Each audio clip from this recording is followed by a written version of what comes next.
Et avant que la vidéo ne commence, un grand bravo à S31 qui a été le premier à répondre à la question précédente. Un grand bravo à toi mon frérot, t'as d'être ça. Et là, sans plus tarder, question suivante. Quel est le nom du pilier du son? Si tu as la réponse, n'hésite pas, mets-la dans les commentaires et attention, je veux son nom en entier. Si tu le trouves, sois le premier à le mettre dans les commentaires pour voir ton message s'afficher dans la prochaine vidéo. Comme d'habitude, bonne chance à tous et bonne review. Wesh, bien ou quoi? Est-ce qu'on n'aurait pas été gâtés cette semaine? Est-ce qu'on n'aurait pas été gâtés avec un épisode de 40 minutes de Demon Slayer? Ça fait pas plaisir ça, sérieux? Moi j'étais au max. Entre deuil, entre révélation, entre présentation de nouveaux personnages, le nouvel opening et le début du nouvel arc, franchement, là, j'ai la hype. Je suis hypé à mort. Non, vraiment les amis, je crois qu'on n'est pas prêt et que Demon Slayer, ça va péter. Là, ils nous ont prévu du lourd. Mais ça, tenez-vous prêts, on en parle juste après le générique. J'arrive en tcha-tcha-tcha, déterre comme le tché-tché-tché. La petite est trop chargée, ce soir je vais la démarrer. J'arrive en tcha-tcha-tcha, déterre comme le tché-tché-tché. La petite est trop chargée, ce soir je vais la démarrer.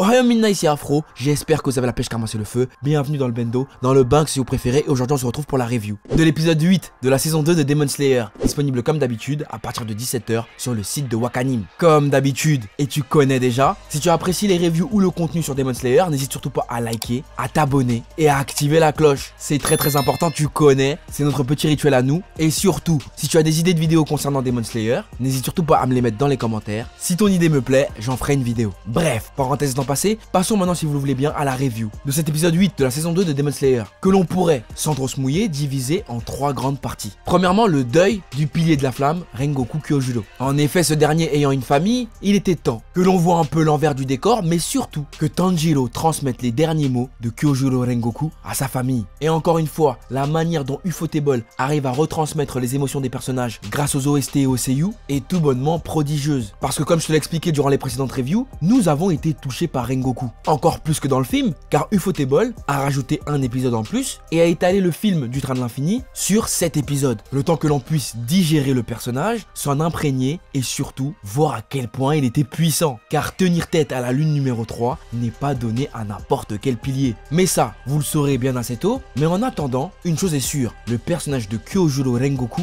nous a touchés, nous a émus, de par son charisme et sa volonté de ne jamais bafouer ses convictions. Il est devenu en très peu de temps un modèle pour nos jeunes pourfendeurs, mais était aussi un modèle pour son petit frère, Senjuro. Petit frère qui a été extrêmement impacté par la mort de son grand frère. Parce que la mort d'un être cher est difficile à accepter, le jeune Senjuro a fait preuve d'un grand calme et d'une grande maîtrise de lui. Mais surtout, en si peu de temps, ce dernier a accepté sa condition. Il a accepté le fait que son frère n'était plus là. Et par la même occasion, tout ce que cela implique. Oui, reprendre le flambeau de la famille Rengoku. Malheureusement, malgré des heures et des heures passées à l'entraînement, ce dernier n'a pas réussi à éveiller son sabre, lui montrant ainsi que peut-être que la voix de pourfendeur n'était pas faite pour lui. Se mettre sur sa route pour qu'il l'accepte. Et c'était assez intéressant d'avoir les deux points de vue. Parce que d'un côté, on a Tanjiro qui est devenu pourfendeur malgré lui, même si apparemment, et on en reparlera tout de suite après, sa famille était prédisposée. Contrairement à Senjuro, qui lui, sa famille y était prédisposée, mais lui ne l'est pas. Dans ces moments-là, que faire? Décevoir la famille et renoncer aux traditions? Ou bien forcer et forcer encore alors que l'on sait pertinemment que ce n'est pas fait pour nous? Pour ma part, j'y ai déjà été confronté. Et je sais pertinemment que je ne suis pas le seul. Certains d'entre vous y ont été confrontés aussi, voire le sont actuellement. Vos parents ont des plans pour vous, mais est-ce que ces plans vous conviennent vraiment? Est-ce que vous vous sentez de reprendre le flambeau familial pour des activités qui ne vous conviennent pas? Est-ce que c'est ça la vie que vous voulez mener? Posez-vous les bonnes questions. Chacun est maître de son destin et maître de sa vie. À ce que je sache, on est seul et on meurt seul. On a des obligations de respect, d'amour et d'écoute envers nos parents, mais notre vie, nous la vivons seul et nous mourrons seuls. Alors si vos parents ont des plans pour vous qui ne vous correspondent pas, ayez au moins le courage de le dire. Quitte à vous manger une gifle, c'est pas grave, mais au moins dites-le et battez-vous corps et âme à côté pour leur montrer que le plan que vous avez choisi pour vous-même était le plus approprié. Exactement comme Senjuro. Il n'était pas fait pour être un pilier et il ne le sera jamais. Alors à quoi bon s'entêter? Autant qu'il trouve lui-même sa propre voie, comme l'a fait son frère. Propre frère qui d'ailleurs, lui, a été rabaissé par son père devant Tanjiro. Comme je vous l'ai dit précédemment, il y a différentes manières de réagir à un décès. Senjuro, lui, a accepté, mais son père est rentré dans une sorte de déni. Car oui, ce que l'on sait de lui, c'est que cet homme était un ex-pilier. Il était extrêmement puissant, mais à partir du décès de sa femme, il a abandonné son poste et s'est laissé dépérir, exprimant ainsi du dégoût pour le métier de pourfendeur, voire même de pilier. Et le fait que son fils en devienne un était le comble pour lui, et tout cela fait qu'il n'a jamais pu devenir réellement proche de son fils. Et il souffre, comme tous les darons blédards, d'un problème pour exprimer ses émotions, ce qui fait qu'il n'a jamais pu dire à son fils qu'il l'aimait et qu'il était fier de lui, mais qu'en plus de ça, à son décès, il a réagi de la manière inverse. Il l'a dénigré et insulté et s'est mis à boire parce que dans le fond, il n'a pas accepté sa mort. Et ça, c'est dur. Et après avoir déblatéré tellement d'insanité sur Rengoku devant Tanjiro, bah il s'est mangé un coup de tête le daron. Et je vous ai déjà dit, Tanjiro, daron, daronne, grand-mère, il s'en fout que des coups de tête. Surtout quand tu parles de son modèle, car Rengoku, en l'espace d'une nuit, est devenu le modèle de Tanjiro. C'est la raison pour laquelle j'espère vraiment que Tanjiro et Akaza vont se recroiser et s'affronter. Genre pour venger son maître quoi. Et en parlant de maître, comme prévu, Tanjiro, en plus d'être venu apporter les derniers mots de Kyojuro à sa famille, on a appris un peu plus sur le souffle du feu, le souffle originel. En effet, il est à l'origine de tous les souffles et c'est pour ça qu'il est aussi puissant. Et on va pas se mentir, Tanjiro ne le maîtrise même pas à fond. On nous apprend ainsi que la famille de Tanjiro hérite de ce souffle de génération en génération et que la fameuse danse qu'effectue son père en est les prémices. Il va donc falloir qu'il devienne plus fort pour la maîtriser et en tirer toute la subtilité et toute la force pour pouvoir vaincre Muzan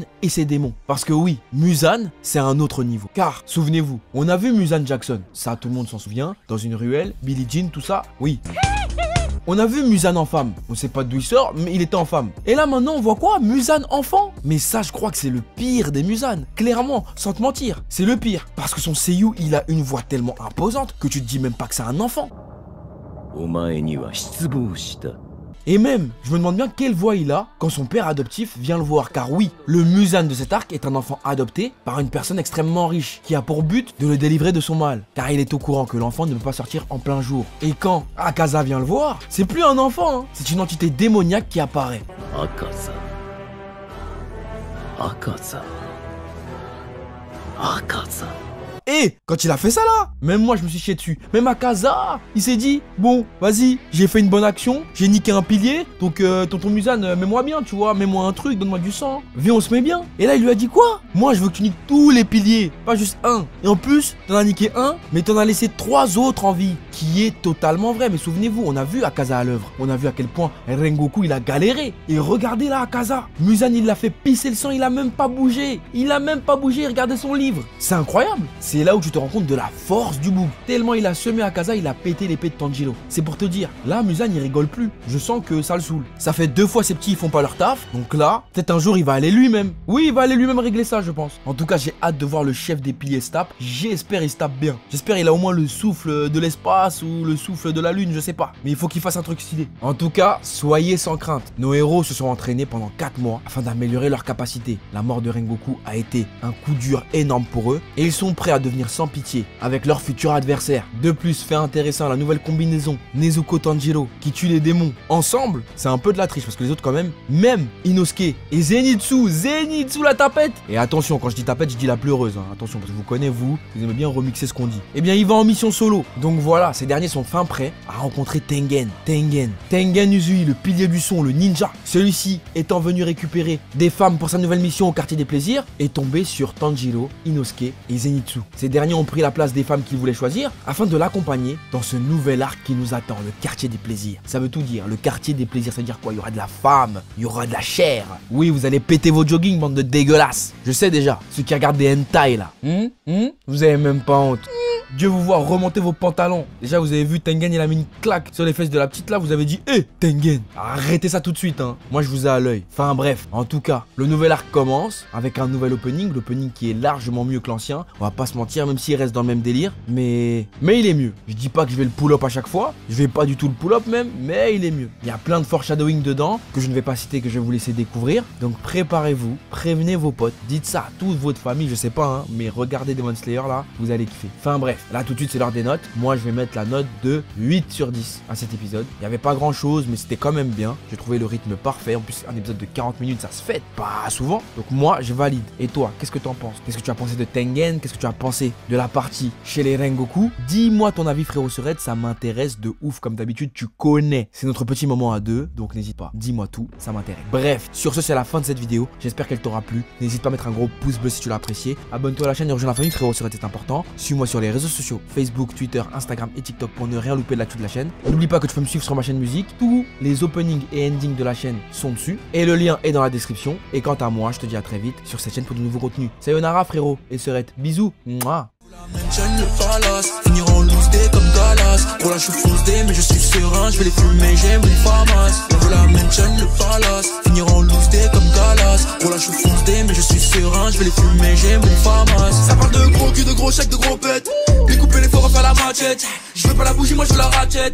Je veux pas la bougie, moi je veux la ratchet. Elle sera jamais ma carte, je suis pas offset. Mais elle est mignonne, elle a des faussettes, des fossiles, des faux seins et des faux seufs. Elle va me ruiner, je vais finir homeless. J'aime trop la vérité quand elle blesse. Poto t'es rincé, faut que tu te laisses. Mon ex est revenu depuis qu'elle a vu que je fais des milliers de vues sur le net. J'aime trop la vérité quand elle blesse. Poto t'es rincé, faut que tu te laisses. Mon ex est revenu depuis qu'elle a vu que je fais des milliers de vues sur le net. Fuck le Covid, c'est relou.